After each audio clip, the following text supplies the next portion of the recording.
Hello everyone, मैं कशिश आप सभी का बहुत बहुत स्वागत करती हूँ अपने इस यूट्यूब चैनल में। आज की वीडियो में पढ़ने वाले घटना चक्र की 6 to 12 एनसीईआरटी की हिस्ट्री की ऑडियो बुक सीरीज में चैप्टर नंबर 5।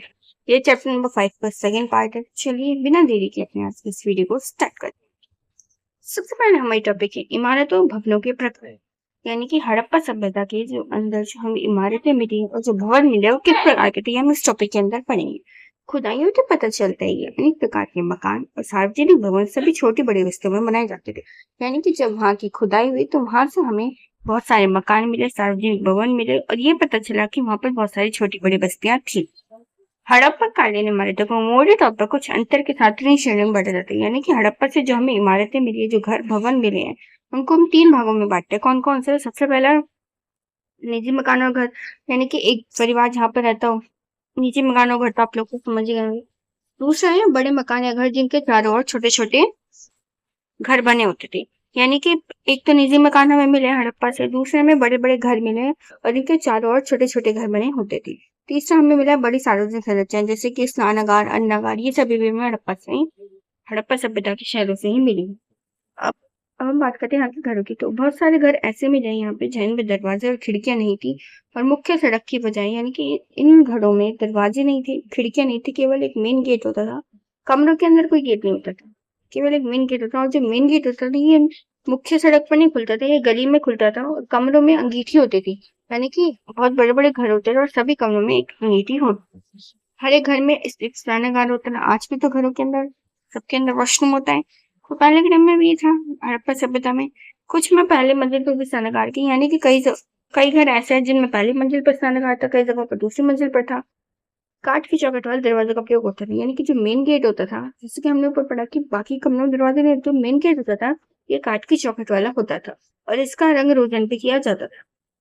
इन नगरों के घर आमतौर पर एक या दो मंजिलें होते थे। यानी कि जो नगर हैं इनके जो घर हैं या तो हमें एक मंजिल के मिले या दो मंजिल के मिले। घर के आंगन के चारों ओर कमरे बनाए जाते थे। आंगन बना था, उसके चारों तरफ कमरे बने होते थे। मोहनजोदड़ो जो एक हड़प्पा का शहर है, ये एक निचला शहर कहा जाता है। यहाँ से हमें आवासीय भवन के कुछ उदाहरण मिले हैं, यानी कि कुछ आवासीय भवन मिले हैं जिसमें से जो आवासीय भवन जो हमें यहाँ से मिले हैं वो मुख्यतः आंगन पर केंद्रित थे और चारों ओर केंद्रित कमरे बने हुए थे। यानी कि मोहनजोदड़ो जो कि एक निचला शहर है, यहाँ से हमें जो भवन मिले हैं वह ये दर्शाते हैं कि आंगन है और उसके चारों तरफ कमरे बने हुए हैं। कुछ घरों में या छत पर जाने के लिए बनाए गए सीढ़ियों के अवशेष भी मिले। यानी कि कुछ घर ऐसे मिले जहाँ पर ऐसी सीढ़ियां बनाई गई थी कि जिस सीढ़ी से दूसरे की छत पर जा सकते थे, दूसरे के मकान। कई घरों से हमें कुएं मिले हैं, ऐसे अधिकांश ऐसे कक्ष में। यानी कि कुएं जो थे ना वो ऐसी जगह पर बनाए गए थे जिनमें बाहर से कोई व्यक्ति आता था तो वह उनका प्रयोग कर सकता था। यानी कि हड़प्पा सभ्यता के जो घर थे ना इस तरीके से बनाए गए थे कि अगर कोई व्यक्ति बाहर से दिखेगा तो उसे अंदर के घर का नहीं दिखाई देगा। यानी कि मेन गेट के पास एक दीवार थी जहां से अंदर के बाहर का नहीं दिखता था, बाहर से अंदर का नहीं दिखता था। इसी प्रकार से एक अलग से कक्ष बनाया गया था जिसमें एक बाहर से व्यक्ति आ सकता था जिसको राहगीर बोला जाता था। यानी कि आता जाता कोई भी व्यक्ति और वह उन कुओं का उपयोग कर सकता था। तो वे अलग से कक्ष में बनाए गए थे, घर के अंदर नहीं, घर के अंदर तो थे लेकिन वो अलग से कक्ष थे जिससे घर का कुछ भी नहीं दिखाई देता था। विद्वानों ने अनुमान लगाया कि मोहनजोदड़ो में कुओं की कुल संख्या लगभग 700 थी। यानी कि विद्वान ये कहते हैं कि मोहनजोदड़ो में जो कुएं मिले हैं वे 700 लगभग 700 के आसपास हैं। दूसरा आता है भवनों में प्रयुक्त सामग्री, यानी कि यहाँ के लोग जो थे वो भवनों में बनाने के लिए कौन कौन सामग्री का प्रयोग करते थे। लोग घर मकान बनाने के लिए जिन जिन सामग्री का इस्तेमाल करते थे वो अलग अलग प्रकार की होती थी और निर्माण की शैली भी सर्वत्र एक जैसी नहीं होती थी।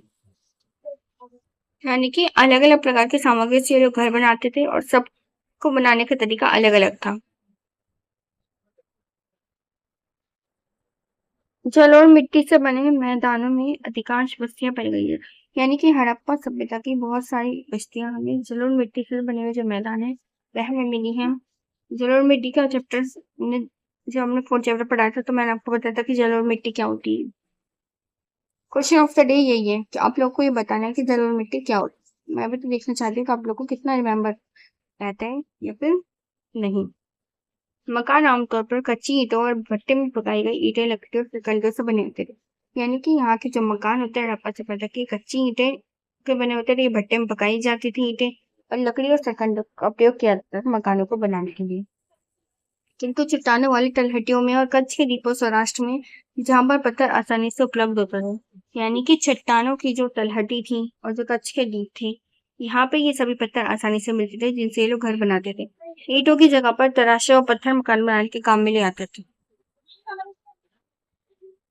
यानी कि कई जगहों पर ऐसा देखा गया है कि पत्थर मकान बनाने के लिए ईंटों की इस्तेमाल न कर एक पत्थर था जो कि तराश कर उसका इस्तेमाल किया जाता था।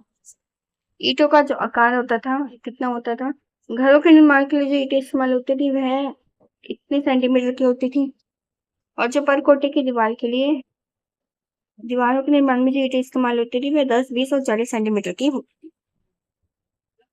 दोनों आकारों की ईंटों में मोटाई, चौड़ाई और लंबाई का अनुपात 1:2:4 होता था। यानी कि जो ईंट होती थी उनकी मोटाई, चौड़ाई और लंबाई 1:2:4 होती थी। सभी ईंटें हमें हड़प्पा की बस्तियों से मिली है जो कि विद्वालय के लोग प्रयोग में करते थे। मकान की छतों से वाशवी टुकड़े बहुत कम मिले हैं, यानी कि मकान की छतों के जो टुकड़े हैं वो हमें बहुत कम मिले हैं। लकड़ी की बीमों कड़ियों से बनाई जाती थी, उन पर सटकंटे बिछाकर चिकनी मिट्टी भरी जाती थी। यानी कि जो मकान की छतें होती थी वो लकड़ी की बीमों या कड़ियों के द्वारा बनाई जाती थी, उन पर सटकंटे बिछाए जाते थे और चिकनी मिट्टी बिछाकर मकान की छत बनाई जाती थी। नेक्स्ट हम बात करते हैं हड़प्पा सभ्यता की जल निकास प्रणाली। हड़प्पा सभ्यता की जल निकास प्रणाली के कारण ही यह बहुत अपने समय में प्रकृति और इसको सुव्यवस्थित भी माना जाता था, क्योंकि यह एक अद्भुत प्रणाली थी और ये आज के समय से भी अधिक अच्छी देखने को मिलती है हड़प्पा के अंदर जल निकास प्रणाली। सिंधु सरस्वती सभ्यता के नगरों को समग्र अभिन्यास की असली पहचान विशिष्ट यह है कि इसकी सड़कें व गलियां, उनके किनारे बनी इमारतों की पंक्तियां एक दूसरे को पश्चिम की ओर काटियां ऐसा प्रतीत होता है कि सड़कें गलियों को ग्रिड पट्टी बनाई गई थी। यानी कि सिंधु सभ्यता से जो भी हमें सड़कें और गलियां मिली है, ये एक दूसरे को समकोण पर काटती थी। सड़कें और गलियां ग्रिड पट्टी में बनी हुई थी, यानी कि एक दूसरे के समांतर नहीं चलती थी, एक दूसरे को ग्रिड यू करके ऐसे ऐसे काटते हुए चलती थी। जो सड़कें और ये गलियां वो इस तरीके से बनी हुई थी, यहाँ की क्रॉस का जो साइन होता है ना, ग्रिड पट्टी वो थी। अब नालियों की बात करते हैं, तो नालियों के विषय में जो मैके हैं वह कहते हैं कि निश्चित रूप से अब तक की खोजी गई सर्वथा संपूर्ण प्राचीन प्रणाली है। यानी कि नालियों के विषय में मैके का कहना है कि सब नालियां की जो प्रणाली है जो हड़प्पा से हमें मिली है, ये अब तक की खोजी गई सबसे प्राचीन प्रणाली कही जाती है।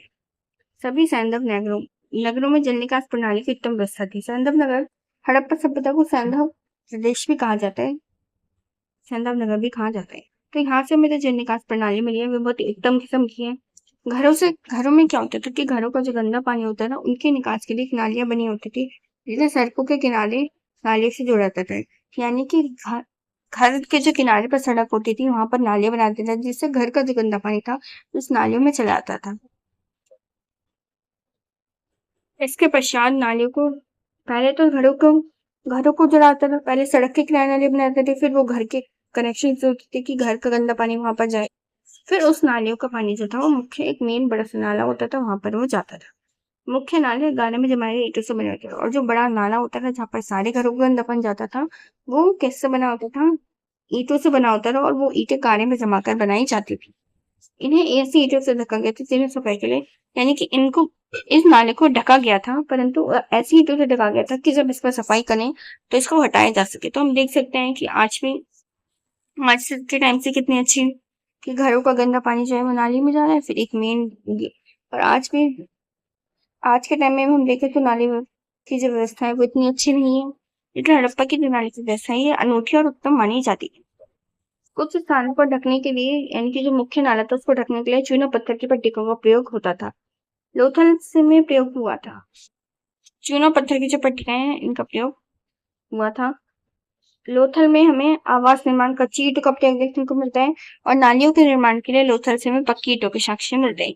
यानी कि लोथल के अंदर घर जो बनते थे वो कच्ची ईंटों से बनते थे, और जो नालियां बनती थी पक्की ईंटों से बनती थी। नेक्स्ट टॉपिक कहते थे सामाजिक स्त्रीकरण एवं राजनीतिक ढांचा। राज ये गलत प्रिंट हो गया, ये राजनीतिक होगा, आप लोग समझ जाइएगा। तो इस टॉपिक के अंदर हम पढ़ेंगे कि हड़प्पा सभ्यता के अंदर जो समाज था वो किस तरीके से विभिन्न स्तरों में बटा हुआ था और वहां की राजनीतिक ढांचा कैसा था। हड़प्पा का जो समाज था वो 3 वर्गों में बटा हुआ था। सबसे पहला विशिष्ट नगर दुर्ग से जुड़ा होता था, यानी कि विशिष्ट वर्ग होता था जो दुर्ग में रहता था। दूसरा होता था खुशहाल जो मध्यम वर्ग कहलाता था, और तीसरा कुछ कमजोर वर्ग होता था जो कि निचले हिस्से में रहता था। आमतौर पर ये तीनों ही से परकोटे से घिरे होते थे, यानी कि इन तीनों लोग जो थे ये परकोटे से घिरा हुआ एक जगह होती थी जहाँ पर ये सभी लोग रहते थे, 3 वर्ग। कुछ शिल्पी और श्रमिक नगर परकोटे से बाहर की बस्तियों में भी रहते थे, यानी कि कुछ लोग जो थे और शिल्पकार जो थे और जो श्रमिक होते थे वे इन परकोटों से बाहर जो बस्तियां होती थी उनमें रहते थे। हड़प्पन समाज का विभाजन केवल आर्थिक घटकों पर आधारित था, इसका कोई सामाजिक आर्थिक आधार भी था। यह स्पष्ट रूप से यानी कि यह स्पष्ट रूप से हम नहीं कह सकते कि हड़प्पा के जो समाज है उसका विभाजन किस आधार पर हुआ है, आर्थिक आधार पर हुआ है या सामाजिक आधार पर हुआ है, इस बात का कोई स्पष्ट प्रमाण नहीं है। यानी कि आर्थिक आधार का मतलब है कि लोग जो है उनकी अर्थव्यवस्था के आधार पर उनका विभाजन हुआ है समाज का, या फिर उनके काम के आधार पर कि समाज में ऊंच नीच के आधार पर किस तरीके से हड़प्पा के लोग जो है उनको 3 भागों में बांटा गया, इस बात का कोई प्रमाण अभी तक साक्ष्य नहीं। कालीबंगा से ऐसा प्रतीत होता है कि पुरोहित लोग यानी कालीबंगा जो है उस समय ऐसा साक्ष्य मिला है कि जो पुरोहित लोग हैं वो दुर्ग जो था उसके ऊपरी भाग में रहते हैं और निचले भाग में अग्नि वेदिकाओं पर धार्मिक अनुष्ठान करवाते थे। यानी कि जो पुरोहित होते थे ये लोग रहते कहाँ थे, दुर्ग में रहते थे ऊपर की तरफ, लेकिन जो निचले हिस्सा होता था वहां पर ये लोग धार्मिक अनुष्ठान करवाते थे। हड़प्पा की सभ्यता के समय राजनीतिक रूप से राजनीतिक ढांचे के बारे में कुछ कह पाना बहुत ही कठिन है, क्योंकि इसके बारे में अत्यधिक जानकारी और साक्ष्य नहीं मिले हैं। अक्सर सिंधु साम्राज्य की हम चर्चा करते हैं जिसका नेतृत्व होता है कि संपूर्ण क्षेत्र, अगर हम हड़प्पा की बात करें तो हड़प्पा में ऐसा कहा जाता है कि संपूर्ण क्षेत्र एक राजधानी से प्रसारित होता था।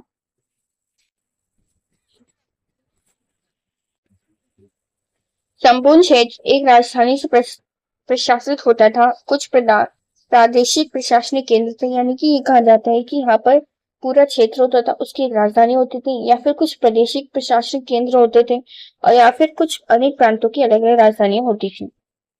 किंतु यह भी संभव है कि संपूर्ण क्षेत्र के स्वतंत्र राज्य रजवाड़ों में बटे हुए प्रत्येक राज्य की अलग अलग राजधानियां, यानी कि इस बारे में बहुत सारे मत है। कोई ये कहता है कि हर एक राज्य की अलग अलग राजधानी होगी, कोई कहता है कि हर एक प्रांत की अलग राजधानी होगी, कोई कहता है कि प्रशासनिक केंद्र होंगे।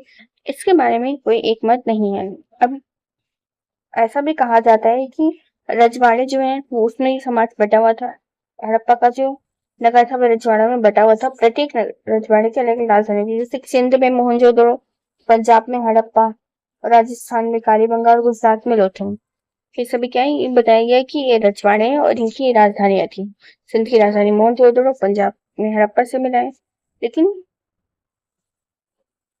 स्मरण है कि इस पूर्व प्रथम शताब्दी में यद्यपि संपूर्ण उत्तर भारत में पुरातत्वीय संस्कृति लगभग एक समान थी, फिर भी संपूर्ण क्षेत्र 16 महाजनपद में विभाजित था। यानी कि अगर हम ईसा पूर्व प्रथम शताब्दी की बात करें महाजनपद काल की, तो महाजनपद काल में देख सकते हैं कि 16 महाजनपद थे, स्वतंत्र थे और सबकी अलग अलग राजधानी थी। किंतु यदि सिंधु संप्रदा की सांस्कृतिक एकता पर ध्यान दिया जाए तो ऐसी एकता किसी केंद्रीय सत्ता के में संभव नहीं है। यानी कि अगर हम यहाँ पर सांस्कृतिक एकता की बात करें तो यहाँ से हमें सांस्कृतिक एकता भी देखने को मिली है, उसके कुछ प्रमाण भी मिले। तो ऐसा कहा जाता है कि जैसी एकता हमें यहाँ से देखने को मिली है वह केवल केंद्रीय सत्ता से ही संभव हो सकती है, अर्थात यहाँ पर एक केंद्र होगा जो सब पर कंट्रोल करेगा, तभी यहाँ पर सांस्कृतिक एकता संभव होगी, क्योंकि इसके बिना संभव नहीं है। यदि हड़प्पाई सांस्कृतिक अंचल को राजनीतिक अंचल भी समझा जाए तो इसे उपमहादेश में ने मौर्य साम्राज्य की स्थापना से पूर्व बड़ी राजनीतिक इकाई कभी नहीं देखी। यानी कि हड़प्पा संस्कृति की बात करें तो यहाँ पर उपमहादेश जो था इतनी बड़ी, मौर्य साम्राज्य का जो मौर्य साम्राज्य जो था वो काफी बड़ा था, और उससे बड़ा सबसे बड़ा जो था वो हड़प्पा था। यानी कि हड़प्पा से पहले इतनी बड़ी राजनीतिक इकाई नहीं देखी गई थी, इसके बाद मौर्य साम्राज्य में देखी गई थी। इस इकाई की अद्भुत दृढ़ता इसी से स्पष्ट हो जाती है कि यह 600 वर्षों तक निरंतर कायम रही। यानी कि हड़प्पा सभ्यता जो है वो इतनी अद्भुत थी कि यह 600 वर्षों तक कायम रही। यहाँ पर कोई भी धार्मिक विवरण नहीं मिला है, किसी भी प्रकार का कोई धार्मिक विवरण नहीं मिला है।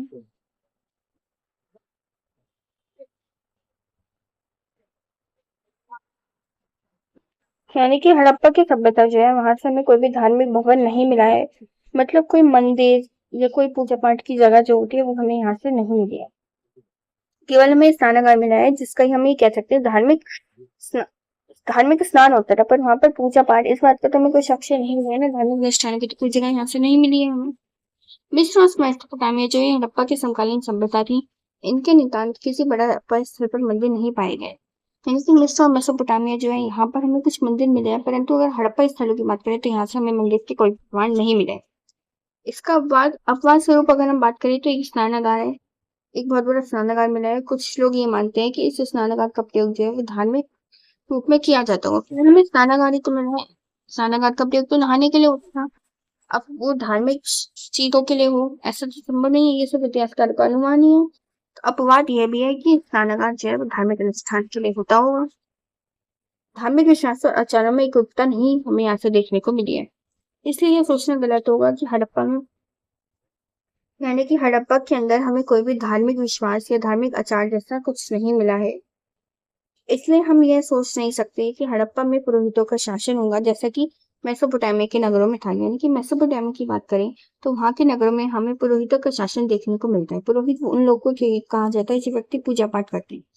परंतु हड़प्पा के अंदर ऐसा हम नहीं कह सकते, क्योंकि यहाँ से हमें कुछ धार्मिक विश्वास मान्यता है जैसा ऐसा कुछ भी नहीं मिला है। जबकि मेसोपोटामिया के अंदर ऐसा था, तो वहां पे पुरोहितों का शासन था। उत्तर हड़प्पा व्यवस्था उसको कहा जाता है जब हड़प्पा की सभ्यता अपने अंत के समय में आ चुकी थी। यानी कि कुछ हड़प्पा स्थलों का अंत हो चुका था और कुछ हड़प्पा स्थल शेष बचे थे। उस समय को उत्तर हड़प्पा अवस्था कहा जाता है। इस समय में गुजरात के लोथल में अग्नि पूजा की परंपरा चली। इस समय में हमें इस बात के साक्ष्य मिलते हैं कि जब उत्तर हड़प्पाई स्थल अवस्था आई तो हमें गुजरात के लोथल से अग्नि पूजा के साक्ष्य मिले, लेकिन अब तभी भी हमें मंदिर के कोई भी प्रमाण नहीं मिले। हड़प्पा का शासन संभवतः वर्णिक वर्ण के हाथ में होगा। संभवतः ये कहा जाता है कि हड़प्पा का जो शासन है वह वर्णिक नाम का एक वर्ण था उसके हाथ में हो सकता है। ध्यान रहे कि सिंधु सभ्यता में अस्त्र का अभाव रहा है। यानी कि जिसमें पाषाण काल में देखते कि काफी सारे हथियार थे, हथियारों का निर्माण वगैरह करते थे। तो इस बात का हमें ध्यान रखना है कि सिंधु सभ्यता में हमें अस्त्र शस्त्र इस प्रकार की कोई भी चीजें नहीं मिली है। प्रोफेसर मक्खन लाल ने अपने पुस्तक प्राचीन भारत में बताया कि हड़प्पा के औजारों हथियार सरल किस्म के होते हैं। उनमें चपटी, कुल्हाड़ियां, छेड़ियां, वाड़ा, भाले, चाकू, आरिया और मछली पकाने की काठी शामिल है। यानी कि हमें यहाँ से अस्त्र का अभाव तो मिला है, परंतु हमें केवल कुछ ही नाम मात्र के औजार मिले हैं, जैसे चपटी, कुल्हाड़ियां, छेड़ियां, वागा, भाले, चाकू, आरिया और मछली पकाने की काठी, ये सभी हड़प्पा से मिले हैं। जब वहीं दूसरी तरफ रामचंद्र शर्मा जो है वो ये कहते हैं कि हड़प्पा समाज के शिल्प समाज में कुछ लोग प्रतिमा, बर्तनों, छतर, कुल्हाड़ी आदि छुरा बर्तन यानी कि हड़प्पा में औजार थी या नहीं थी, इस बात को लेकर भी अलग अलग मत है। क्योंकि ऊपर एक इतिहासकार ये लिखते हैं कि हड़प्पा शहर में औजारों का अभाव था, वहीं दूसरे इतिहासकार ये लिखते हैं कि हड़प्पा के अंदर हमें ये सारे औजार मिले हैं। वहीं तीसरे इतिहासकार जो कि रामचंद्र शर्मा है वो ये कहते हैं कि हड़प्पा में जो शिल्पकार समाज था, शिल्पकार समाज यानी कि जो शिल्पकारी करते हैं, जो मिट्टी के बर्तन वगैरह बनाते हैं, उसको बोला जाता है। तो ये कहते हैं कि हड़प्पा समाज का जो शिल्पकार समाज था वह कुल्हाड़ी, आरा, छुरी और बर्छा बनाता था। शायद हड़प्पाई शासकों का ध्यान विजय की ओर उतना नहीं था। यानी कि हड़प्पा के जो शासक है उनका ध्यान विजय की तरफ नहीं था जितना कि वाणिज्य की ओर था। क्योंकि अगर हम हड़प्पा के बाद की बात करें तो हम अन्य शासक जो पढ़ते जैसे मौर्य साम्राज्य हो गया, इसके बाद के कर्ण, गुप्त, सातवाहन, तो सभी शासकों का ध्यान कहाँ पर था कि वह केवल दूसरे राज्य को विजय करना चाहते। लेकिन हड़प्पा जो ऐसा नहीं था। हड़प्पा के शासकों का ध्यान केवल वाणिज्य की ओर था, यानी कि लोग व्यापार की तरफ ज्यादा झुकाव था इन लोगों का। पुरातत्वविदों ने मोहनजोदड़ो में मिले एक विशाल भवन को राजप्रसाद की संज्ञा दी है। यानी कि मोहनजोदड़ो से हमें एक विशाल मिला है जिसको पुरातत्वविदों के द्वारा राजप्रसाद का नाम दिया गया है। लेकिन यहाँ से हमें कोई भी भव्य वस्तु नहीं मिली है, यानी कि इसके अंदर हमें कोई भी ऐसी चकाचौंध वाली वस्तु नहीं मिली है। एक पत्थर की मूर्ति मिली है जिसको पुरोहित राजा का नाम दिया गया, यह हमें मोहनजोदड़ो से मिली है। यह नाम हमें आज भी प्रचलित है। कुछ पुरातत्वविद ऐसा कहते हैं कि हड़प्पा समाज में शासक नहीं थे और सभी की सामाजिक स्थिति जो थी एक समान थी। यानी कि हड़प्पा सभ्यता में जो जैसे कि हमने पढ़ा कि राजनीतिक ढांचे को लेकर मतभेद है, उसी प्रकार से सामाजिक स्थिति को लेकर भी मतभेद है। कुछ शासक ये कहते हैं कि यहाँ पर कुछ पुरातत्वविद ये कहते हैं कि यहाँ पर कोई शासक नहीं था, सभी लोग सामाजिक रूप से एक समान था। वहीं दूसरी तरफ दूसरे पुरातत्वविद ये कहते हैं कि यहाँ पर काफी सारे शासक थे जैसे कि मोहनजोदड़ो और हड़प्पा, यानी कि अलग अलग शहर जो थे इनके अलग अलग शासक होते थे। कुछ पुरातात्विक ये तर्क देते हैं कि एक ही समाज, एक ही राज्य था, जैसे कि यानी कि कुछ इसको अलग अलग राज्य मानते हैं, कुछ इन सभी सात शहर जिनकी हम चर्चा करते हैं उनको वो एक ही शहर मानते हैं, क्योंकि यहाँ की पुरावस्तु में समानता मिली, यहाँ से नियोजित बस्तियों के साक्ष्य मिली है। ईंटों के आकार जो है वो सब जगह समान है, निश्चित अनुपात है। बस्तियों के कच्चे माल के स्रोतों के समीप स्थापित होते हैं ये, यानी कि बस्तियों से तो कच्चा माल मिला है और सभी भी थोड़े थोड़े समान है, इसलिए ये मानते हैं कि ये सभी जो थे एक ही राज्य थे। नेक्स्ट टॉपिक इधर है कला, संस्कृति और धर्म, यानी कि इस टॉपिक के अंदर हम पढ़ेंगे हड़प्पा वासी की जो कला थी वो कैसी थी, उनकी संस्कृति, उनके धर्म के बारे में इस टॉपिक में चर्चा करेंगे। हड़प्पा संस्कृति कहाँ से आई सभ्यता, यानी कि जो हड़प्पा की सभ्यता उसको कहाँ से आई कहा जाता है। कहाँ से एक धातु होती है जो कि तांबा और टीन को मिलाकर बनाई जाती है। वैसे तो इस संस्कृति के लोग पत्थर के बहुत सारे औजार और उपकरण का प्रयोग करते थे, लेकिन वे कांसे के निर्माण और प्रयोग से भलीभांति परिचित थे। यानी कि पत्थर के बहुत सारे औजार उपकरण का प्रयोग इस काल के लोग करते थे, परंतु ये लोग कांसे के निर्माण से भी और भलीभांति परिचित थे। नेक्स्ट है हमारा शिल्प और तकनीकी ज्ञान, यानी कि इन लोगों की जो कला थी वो किस प्रकार थी। ये लोग कांसे का निर्माण करते थे तांबे और टीन को मिलाकर, दोनों में से एक भी धातु हड़प्पा लोगों को, लेकिन हड़प्पा लोगों के लिए मुश्किल ये थी कि कांसे तो ये लोग बनाए थे, लेकिन जो तांबा और टीन था ये दोनों ही धातु वहां पर आसानी से उपलब्ध नहीं होती थी, इसलिए कांसे के औजार बहुत आए, यानी कि बहुत कम मात्रा में हमें मिलते हैं। अयस्कों की अशुद्धि से पता चलता है कि, यानी कि जो यहाँ से चीजें मिली हैं उनमें जो धातु की पहचान जब की गई तो पता चलता है कि ये लोग तांबा जो है वो राजस्थान के खेतड़ी बलूचिस्तान से मंगाते थे और टीन जो है अफगानिस्तान से मंगाते थे। हड़प्पा स्थल से जो हमें कांसे के औजार और हथियार मिले उनमें टीन की मात्रा बहुत कम मिली है, फिर भी ये जो कांसे की वस्तुएं मिली है वे नगण्य नहीं है, यानी कि इनको हम इग्नोर नहीं कर सकते। जो भी चीज हमें मिली है वो हमारे लिए महत्वपूर्ण है हड़प्पा के बारे में। इन वस्तुओं के संकेत मिलता है कि हड़प्पा समाज के शिल्प में कसेरों कांस्य शिल्पियों के समुदाय का महत्वपूर्ण स्थान, यानी कि हड़प्पा समाज के अंदर जो शिल्पकार थे इनका महत्वपूर्ण स्थान देखने को मिलता है। क्यों? क्योंकि वे लोग बर्तन के साथ साथ प्रतिमाएं भी बनाते थे और कई तरह के औजार और हथियार भी बनाते थे, जैसे कि कुल्हाड़ी, आरी, छुरा और बर्छी। इन सभी औजारों का निर्माण हड़प्पा के शिल्पकारों के द्वारा किया जाता था। हड़प्पा शहरों में कई अन्य महत्वपूर्ण शिल्प भी चलते थे, यानी कि हड़प्पा के अंदर कई अन्य महत्वपूर्ण शिल्प भी होते थे, जैसे कि मोहनजोदड़ो से बना हुआ सूती कपड़े का एक टुकड़ा मिला है, कई वस्तुओं पर कपड़े की छाप भी मिली है, जिससे पता चलता है कि इन लोगों को शिल्प कला का ज्ञान अच्छी तरीके से था। ये लोग कढ़ाई बुनाई भी जानते थे, कटाई के लिए तकलियों का इस्तेमाल करते थे, बुनकर ऊनी और सूती कपड़ा बुनते थे, यानी कि कढ़ाई और बुनाई भी यहाँ के लोग जानते थे। ईंटों की विशाल इमारतें मिली है जो कि ये बताती है कि स्थापत्य राजकीय महत्व शिल्प होता रहा, यानी कि भवन निर्माण की महत्वपूर्ण कला थी। राजगीरों के वर्ग को अस्तित्व का आभास मिला, यानी कि जो लोग मकान बनाते थे उनको राजगीरों कहा जाता था, उन्हीं का एक वर्ग होता था। हड़प्पा के लोग नाव बनाने का काम भी करते थे, मिट्टी की मोहरें बनाना और मिट्टी की पुतलियां बनाना भी इन शिल्पकारों का काम होता था। हड़प्पा कारीगर जो थे मड़ियों के निर्माण में निपुण थे, यानी कि ये लोग बर्तन के साथ साथ कई अन्य चीजें बनाते थे, जैसे कि मूर्तियां, मोहरे, मिट्टी की पुतलियां, मड़िया, ये सभी भी शिल्पकार लोग बनाते थे। औजार और हथियार रूप की दृष्टि से सरल किसके थे, यानी कि यहाँ के औजार और हथियार जो थे वो बहुत ही सरल किस्म थे, जैसे चपटे, कुल्हाड़ी, अच्छी नड़िया, वाड़ग, भाले, चाकू आदि, उस तरह मछली फंसाने के कांटे, ये सभी हमें औजारों की श्रेणी में शामिल किए जाते हैं। यहाँ से हमें तांबे और कांसे के पात्र भी मिलते हैं जो कि ये लोग शिल्पकार बनाते थे।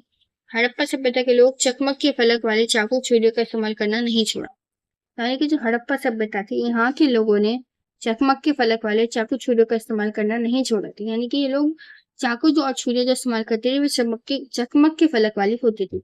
किसी खास चीज को बनाने के लिए खास प्रशिक्षित लोगों का प्रयोग होता था, जैसे पत्थर तराशना, यानी कि अगर कोई चीज बनानी होती थी तो उसके लिए अलग तरीके का इस्तेमाल होता था, जैसे पहले पत्थर को तराशते थे, फिर मनकों को चिमकाते थे, फिर उन पर पच्चीकारी करते थे मोहरों पर, फिर उसको बनाते थे। शीशे के बाद और छोटी छोटी तस्तरियां भी हड़प्पा शिल्पकारों के द्वारा बनाई जाती थी। ये लोग सेल खड़ी का इस्तेमाल करते थे, मोहरे, मन के कंगन, बटन, पात्र, इन सभी में ये लोग सेल खड़ी का इस्तेमाल करते थे। फेंस एक तरह का कांच का पात्र होता था जो कि इन लोगों के द्वारा बनाया जाता था। फेंस, पत्थर और शंख प्राकृतिक तौर पर पाए जाते हैं, लेकिन फेंस को कृत्रिम रूप से तैयार किया जाता है, यानी कि फेंस जो था इसको भी कृत्रिम रूप से बनाया जाता था और शंख यहाँ पे प्राकृतिक रूप से हमें मिलते थे। बालू स्फटिक पत्थर के टुकड़ों को गोंद से निकालकर उनमें वस्तु बनाई जाती थी, यानी कि गोंद जो होती थी ना उसके अंदर बालू होता था, स्फटिक होता था, पत्थर के टुकड़े होते थे, सभी उनसे निकालते थे उन सभी चीजों को, उसके बाद उनसे वस्तुओं का निर्माण करते थे और उन वस्तुओं पर एक चिकनी परत चढ़ा देते थे। इस चिकनी परत के प्राय नीले और हल्के रंग समुद्री हरे होते थे, यानी कि जो चिकनी परत जो उस पर चढ़ा देते फिर इस पर कलर कर देते थे, चाहे नीला हो या हल्का समुद्री हरा कलर इस पर कर देते थे। हड़प्पा सभ्यता में अगर सोने की वस्तुओं की बात करें तो यहाँ पे लटकने वाले आभूषण पहनते थे, ताबीज या छोटे छोटे गहनों के रूप में हमें यहाँ से आभूषण भी मिले हैं। हड़प्पा आभूषणों में इस्तेमाल किया गया सोना हल्के रंग का होता था, यानी कि हड़प्पा के लोग जो आभूषण थे उनमें सोने का इस्तेमाल भी किया गया था और ये आभूषण हल्के रंग के होते थे, जिसका अर्थ ये होता था कि इनमें चांदी ज्यादा मिली होती थी, सोने की मात्रा कम होती। बड़े बड़े पात्र बनाते थे और काफी सारी वस्तुएं हमें चांदी से बनी हुई मिली है। हड़प्पाई मृत भांडों में सुंदर सम्मिश्रण पाया गया। सरस्वती क्षेत्र और सिंधु क्षेत्र के पश्चिमी भाग की प्राक हड़प्पा संस्कृति की मृतिका परंपरा, यानी कि यहाँ पे हमें देखते हैं कि चांदी और सोने का सुंदर मिश्रण हमें यहाँ से देखने को मिलता है। हड़प्पा के जो मृत भांड है वो चिकने और चमकीले होते थे। चिकने और चमकीले बनाए जाते थे। इस काल के मृत भांडों की प्रमुख विशेषता यही थी कि ये चिकने और चमकीले होते थे। मृत भांड शिल्प काफी उन्नत था, यानी कि मृत भांड जो था ये काफी उन्नत था, बहुत अच्छी तरीके से बनाया गया था, दिखने में काफी अच्छा लगता था। अधिकांश बर्तन जो थे वो चाक पर बनाए जाते थे। चाक पर बनाए जाते थे। बड़े बड़े संचय पात्र भी बनाए जाते थे। संचय पात्र का मतलब होता है किसी चीज को स्टोर करने के लिए जो बर्तन बनाया जाता है। ये बर्तन चमकीले और लाल चमकीले होते थे और इन पर लाल कलर का चित्र किया जाता था। बर्तनों पर चित्र भी बनाए जाते थे, जैसे ज्यामिति, आकृतियां, पेड़ पौधे या जीव जंतु। इन सभी के चित्र हमें हड़प्पाई बर्तनों से मिलते हैं। कई पर तो कुछ कथाएं भी बर्तनों पर चित्रित की जाती थी। अब तक 250 से अधिक हमें हड़प्पाई मुद्राएं मिल चुकी हैं। हड़प्पाई मोहरे जिन्हें कहा जाता है, ये सेल खड़ी की बनी होती थी। इन पर अधिकांश एक पशु चित्रित होता था, यानी कि जो हड़प्पा की मोहरें होती थी ये सेल खड़ी की बनी होती थी। इन पर एक पशु का चित्र बना होता था, जैसे एक श्रृंगी सांड, हाथी, गैंडा। इन सभी पशु का चित्र हमें हड़प्पाई मोहरों से मिला है। लेकिन कुछ मुद्राएं जो थी इन पर पेड़, अर्ध मानवीय, मानवीय आकृतियां भी चित्रित की गई हैं। कहीं कहीं मनुष्य को किसी अनुष्ठान में शामिल होते हुए भी दिखाया गया है, यानी कि मोहरों की पे ही ये सभी चीजें दिखाई गई है। शुक्ति शिल्प भी एक अन्य फलता फूलता उद्योग था, यानी कि हड़प्पा के समय में शुक्ति शिल्प नाम का एक उद्योग था, जो कि उस समय में बहुत फूला था। समुद्र के किनारे बसे हुए शिल्पी शक्तियों, सीपियों, कौड़ियों आदि तरह के आभूषण बनाते थे। यानी कि ये क्या होता था कि समुद्र के किनारे पर जो शिल्प मिलते थे या जो सीपियां मिलती थी, कौड़ियां थी, इससे ये लोग तरह तरह के आभूषण बनाते थे, जैसे कि पेंडेंट, अंगूठिया, कंगन, चढ़ाऊ, गहने, मन की मालाएं। ये सभी लोग हड़प्पा के लोग निर्माण करते थे। और ये किस चीज से बनाते थे? जो शिल्प और सीपियां इन्हें हड़प्पा के समुद्र के किनारों से मिलती थी। इसके अलावा समुद्री चीजों से कटोरे, कलछियां, खेल की कोठियां भी बनाई जाती थी। चनूदड़ो जो है एक बहुत छोटी बस्ती है जो लगभग पूरी तरह से शिल्प उत्पादन में संगलित थी। यानी कि हड़प्पा की सबसे छोटी बस्ती जो है चनूदड़ो से मिले, जो कि 60 हेक्टेयर की थी और यहाँ के लोग शिल्प उत्पादन में सम्मिलित थे। शिल्प उत्पादन में पूरी तरीके से शामिल थे। शिल्प कार्य के अंतर्गत क्या क्या आता था? यानी कि लोग कौन से शिल्प कार्य करते थे? मन के बनाते थे, शंख की कटाई करते थे, धातु कर्म करते थे, मोहनों का निर्माण करते थे, बाट बनाते थे। इन सभी शिल्प कार्य हड़प्पा लोगों के द्वारा किए जाते थे। मनकों के निर्माण में, यानी कि लोग मनकों का निर्माण जब करते थे, मनकों का निर्माण, मनकों मतलब होता है जैसे आज हम गले में मोती की माला पहनते हैं ना, बीट्स, तो उनको मनका बोलते हैं उसमें। तो ये लोग मनकों का निर्माण में बहुत सारे पदार्थों का इस्तेमाल करते हैं, जैसे कार्निडियन, जैस्पर, स्फटिक, क्वार्टज, सेल खड़ी, पत्थर, तांबा, कांसा, सोने, धातुएं, शंख, पेंस, मिट्टी, इन सभी का उपयोग करके ये लोग मनकों का निर्माण करते थे। चनूदड़ों से हमें एक छेद करने के विशेष उपकरण मिले हैं। सबसे सर्वप्रथम हमें चनूदड़ों से मिले, उसके बाद हमें लोथल और धोराविलक से भी मिले हैं, यानी कि एक ऐसा उपकरण जिससे किसी चीज में छेद किया जाता हो। नागेश्वर और बालाकोट जो कि एक समुद्र के पास थे, इनकी कुछ विशेषताएं, इनकी विशेषता क्या थी? इनकी विशेषता क्या थी कि दोनों बस्तियां समुद्र तट के समीप थी। यहाँ से हमें संघ की बनी वस्तुएं भी मिली, जिनमें चूड़ियां, करछियां, पच्चीकारी की वस्तुएं सम्मिलित हैं। ये इनके निर्माण का विशेष केंद्र माना जाता है। यानी कि नागेश्वर और बालाकोट जो थी, इनकी विशेषताएं थी कि ये दोनों बस्तियां समुद्र के निकट थी और यहाँ से संघ से बनी वस्तुएं मिली, जैसे चूड़ियां, करछियां, पच्चीकारी की वस्तुएं। इन सभी के विशेष केंद्र यहाँ से मिले हैं। नेक्स्ट टॉपिक है हमारा गुजरात में हड़प्पा कालीन नगरों का सूक्ष्म अवलोकन। अवलोकन यहाँ पे मिसिंग है, इंग्लिश में अगर हम देखेंगे तो इसका ये मतलब लिखेगा। ऑब्जर्वेशन का मतलब अवलोकन होता है, यानी कि हिंदी में थोड़ा सा मिसिंग हो चुका है, बट आप लोग समझ जाइएगा। तो गुजरात में जो हमें हड़प्पाई नगर मिले हैं, हड़प्पा सभ्यता के जो भी नगर हमें गुजरात के अंदर मिले हैं, उनको हम किस तरीके से अवलोकन करेंगे, ये हम इस टॉपिक के अंदर पढ़ेंगे। गुजरात के अंदर हमें एक धोलावीरा नाम का एक नगर मिला है, जहाँ से हमें एक साइन बोर्ड मिला है। इस साइन बोर्ड के अंदर हड़प्पाई लिपि है। हड़प्पाई लिपि चाहे वो वर्ण, उसमें कोई भी लिखित अक्षर नहीं है, केवल चित्रात्मक है। और यहाँ पर ये सबसे ज्यादा लिपि हमें यहाँ से मिली और ये सबसे अलग नमूना माना जाता है, क्योंकि यहाँ की जो लिपि है वह अन्य हड़प्पाई जगह से जो हमें लिपि मिली उससे थोड़ी सी भिन्न है। यह जो साइन बोर्ड है ये मुख्य द्वार के प्रवेश के पास, मुख्य प्रवेश द्वार जो था उससे, उनके पास से ही हमें मिला है। ये जो लिखावट है यानी कि इसके ऊपर जो लिखा हुआ है वो एक काठ की तख्ती पर खुदाई करके हमें सफेद चूना जिप्सम भरकर तैयार किया गया है। इसमें 10 संकेत हैं और प्रत्येक की ऊंचाई 37 सेंटीमीटर, चौड़ाई 25 से 27 सेंटीमीटर है। उनके द्वारा कोई नाम या शीर्ष बताए गए हैं। और यह जो नाम पट है प्रवेश द्वार पर, यानी ये जो साइन बोर्ड है इसको नाम पट कहा गया है। ये प्रवेश द्वार पर टंगा होता था जो कि लोगों को दूर से ही दिखाई दे जाए। नेक्स्ट हम बात करते हैं कच्छ की। कच्छ का जो इलाका है यहाँ खादी नदी के किनारे धोलावीरा नगर बसता है, यानी कि गुजरात के अंदर जो कच्छ इलाका है वहाँ पर जो खादी नदी थी उसके किनारे पर धोलावीरा नामक एक नगर बसा था। और धोलावीरा से हमें बिल्कुल साफ पानी मिलता है और यहाँ की जमीन भी बहुत उपजाऊ थी। हालांकि जैसे हमने पीछे पढ़ा कि हड़प्पा नगर सभी नगर दो भागों में बटे हुए थे, एक निचला शहर और एक पश्चिमी और पूर्वी टीला, एक दूरी था और एक निचला था, ऊंचा था। वहीं अगर हम धोलावीरा की बात करें तो ये अपवाद सिर्फ है क्योंकि धोलावीरा जो है वो 3 भागों में बटा है। इसके हर हिस्से के चारों ओर पत्थर की ऊंची ऊंची दीवार बनाई गई है। इसके अंदर जाने के लिए बड़े बड़े प्रवेश द्वार बनाए गए हैं। यानी कि हड़प्पा के जो हमें धोलावीरा नगर मिला है गुजरात के कच्छ शहर से, यह जो है ये 3 भागों में बटा है और इस नगर के चारों ओर पत्थर की ऊंची ऊंची दीवारें थी और अंदर जाने के लिए बड़े बड़े प्रवेश द्वार भी हमें धोलावीरा से ही मिले हैं। इस नगर के अंदर हड़प यानी कि धोलावीरा नगर के अंदर एक खुला मैदान था।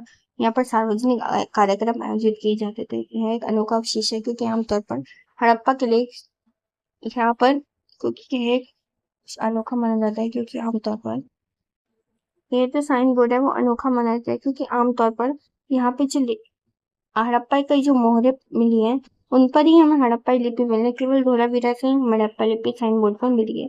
नेक्स्ट हम आते हैं लोथल, जो कि गुजरात में है। लोथल को एक डॉकयार्ड माना गया है। डॉकयार्ड का मतलब होता है एक बंदरगाह, क्योंकि यह नदी के किनारे था।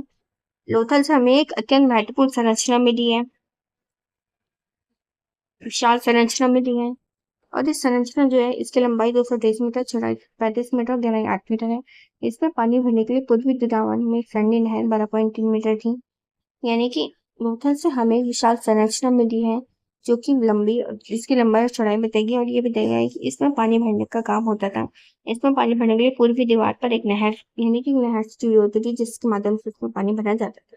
तो जब इसमें अधिक पानी जमा होता था उसे बाहर निकालने के लिए भी इसमें एक रास्ता बना हुआ था। पानी को भीतर लाने के लिए यह एक नदी से जुड़ी हुई थी जिसके पास एक घाट बना हुआ था। इस नदी की लंबाई 240 मीटर, चौड़ाई 21.6 मीटर थी। अधिकांश विद्वानों ने कहा है कि यह संरचना जो है विशाल संरचना जो कि हमें लोथल से मिली है, एक गोदी है। यहाँ पर छोटे छोटे जहाज आते थे, हम अपने माल उतारते थे और अपना माल भर के यहाँ से ले जाते थे। इस गोदी के पास ही हमें एक भंडारघर में बहुत सारी मुद्राएं मिली हैं जिन्हें देखकर विद्वान ऐसा मानते हैं कि लोथल हड़प्पा की सभ्यता के प्रमुख व्यापारिक केंद्र था। गुजरात की खंबात की खाड़ी में मिलने वाली साबरमती की उपनदी के किनारे बसा लोथल, यानी जो लोथल था गुजरात में खंबात की खाड़ी है जहाँ पर एक साबरमती है। साबरमती नदी और साबरमती नदी के किनारे बसा हुआ एक नगर है। यह एक ऐसे स्थान पर बसा था और लोथल से हमें बहुत सारे कीमती पत्थर, कच्चा माल, यहाँ पर सब कुछ आसानी से मिल जाता था। यहाँ पर पत्थर, शंख और धातु से बनाई गई चीजों का एक महत्वपूर्ण केंद्र था। यहाँ पर एक इमारत मिली है जो संभव था, यानी कि लोथल से हमें एक इमारत भी मिली है जहाँ पर मनके बनाने का निर्माण होता था। पत्थर के टुकड़े, आदि बने मनके बनाने वाले उपकरण और तैयार मनके भी हमें सब कुछ यहाँ से मिला है। इसी के साथ आज की ये वीडियो यहीं पे खत्म होती है। अगर वीडियो अच्छा लगे तो चैनल को लाइक, शेयर, सब्सक्राइब करें। मिलते हैं नेक्स्ट वीडियो में एक और न्यू टॉपिक के साथ। Thank you so much for watching.